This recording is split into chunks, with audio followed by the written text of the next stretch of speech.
Hello guys, welcome back to some of my recipes. So in the bowl I have my nicely washed cow foot.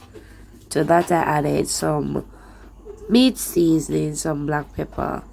So here I'm going to add some oil. Now you can use oil of your choice. I'm using vegetable oil, but just use any flavorless oil, right? So I'm gonna add the seasoning of my choice. So based on what you like to season your meat with, then you can go ahead, alright? So I'm also adding some Maggi all-purpose seasoning. Now I'll add about a tablespoon of Maggi all-purpose seasoning. Now based on the amount of cow foot you're cooking, or based on your sodium tolerant, then you add the seasoning, alright? Or you can add salt. Now I'm adding some garlic powder. Now I'm not gonna add a whole lot of powder seasoning. I also added some grated onion, some grated garlic. Some part of it's not fully grated because the onion were burning my eyes, so I couldn't really tolerate the grating, right?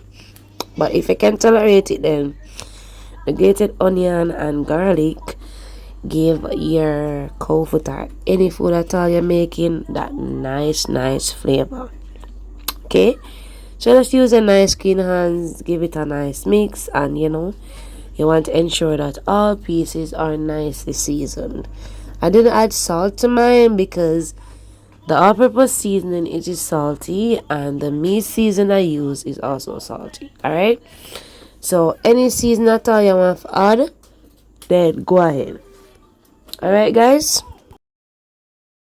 I will not marinate my cow foot because cow foot, it has a lot of bone, so it makes no sense to try to marinate cow foot because it will never absorb the seasoning. So what I do, I just season it and add it to the pot. So that's what I'm going to do. But ensure that you have some hot water to cook your cow foot. Alright, so cow foot nicely seasoned. Get some browning or whatever you want to add, but I'm not add browning on my cow foot. Alright guys, so I'm gonna move over to the stove since I'm finished seasoning the cow foot. Alright, so as I said before, make sure you have some hot water to cook your cow foot. Now I'm gonna add the cow foot into my pressure cooker. Bear in mind that we added some oil already, so we don't need to add any more oil. So we're going to add all of that seasoning in the container, and we're going to use some hot water to rinse the bowl, alright? Because we need all of that flavor for our cow foot. Cow foot takes some time to cook, so because of that, I'll pressure mine. So I'm gonna add some natural seasoning. The more natural seasoning, the better your cow foot will taste. Alright, so just add your hot water. I like to pour the hot water directly on the natural seasoning. As you know, when you pour the hot water on the natural seasoning, it pulls the flavor. Alright guys, that's just me, but you don't necessarily have to do that. Yes, so I'm gonna add some more for seasoning, like some garlic. I'm gonna add some onion, and I am also going to add some pimento seed. Alright, so even if you don't see me adding all of that, all of those seasoning will be added into the pot. Alright, so I also added some butter. Now the butter gives the cow food that nice flavor, so we have to use it. Alright, now make sure say you have enough water to cook your cow foot. However, you don't need to fill up the pot of hot water, because as it pressures, it will rise. Alright, so the water level will rise, so you don't need to put too much liquid in the pressure cooker. Alright, but if you're going to slow cook yours, then you monitor it. Once the water is reducing, then you add some more water until your cow foot is fork tender. Now at this point, my cow foot is fork tender. As you can see, the fork goes through each piece. So you don't want to test one or two pieces of cow foot. You want to ensure that you test all pieces. Because especially if it is imported cow foot, some parts will be cooked, some parts will not be cooked at some instances. Alright, so make sure say all of it is cooked. Alright. So now may I add some more fresh seasoning. So the same seasoning we use for pressure it, I'm gonna add more of that. So scallion, onion, thyme, garlic, pimento seed. Yes. So ensure that you extract some of the juice from your scallion. That will give it comfort some nice flavor. Alright, because that scallion has so much flavor that you don't want to be wasted. Add some onion.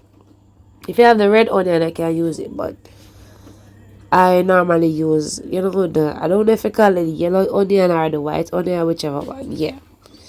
So add as much seasoning as you choose, because the more fresh seasoning, the nicer your food are gonna be.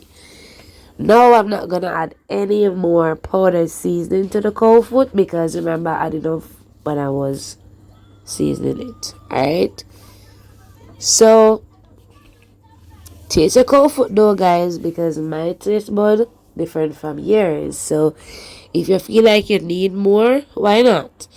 But for me, I'm not gonna add any browning. I'm just gonna add a little soy sauce just for the added flavor. And soy sauce has sodium, so you don't necessarily have to add the salt.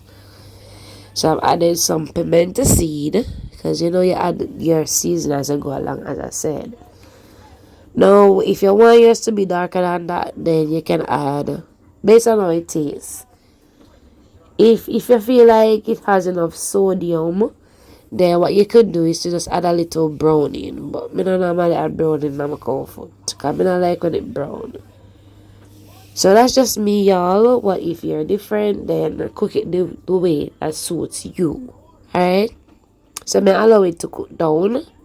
But before I do that, I'm going to allow it to reduce a little bit more, and then I will add the broad bean. Now, I'm using the Grace broad bean. That is the bean of my choice.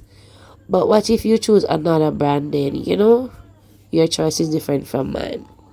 But try to remove all of the liquid. I had a little of the liquid that escaped in the pot. However, you want to try to remove all of it. Alright? So what I do sometimes is to just remove it from the can, rinse it, and then I add it to the pot. But sometimes I just drain as much liquid as I can from the container without removing it. Yes, guys, so you want to stir your cold food occasionally, because it easily sticks. Alright? Yes, guys, so just stir it occasionally, allow it to cook down nicely and come together with all of that flavor, and then after doing that, I'll return. Okay, guys, some sauce all come together. It is looking thick and rich and delicious. So I trust you enjoyed the video. If you do, don't forget to subscribe. If you're new to my channel, turn on all notifications. Share the video with all of the foodies, them, Send them come, bring them come. I'm waiting. And if you try the recipe, don't be afraid to comment down below. Let me know what you think about it. And, just love up the video, guys. Give it a thumbs up. When you thumbs up the video, YouTube sees that you enjoy the content, and they push it to a wider audience. Alright? So my gravy look thick and rich and nice. Yes, and it tastes good too. So I hope this video was helpful, of course, because it's a tutorial.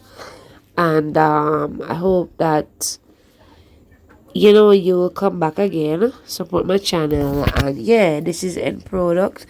I'm just having mine with some rice and some pear. You can have yours with anything you like. It's just up to you. Alright, so my cold food, they were falling off the bone, guys, because that's how I like it. Yes, I want to ensure that it is very tender. Alright, so thank you so much for watching. Stay blessed. I'm gonna make up on yourself straight.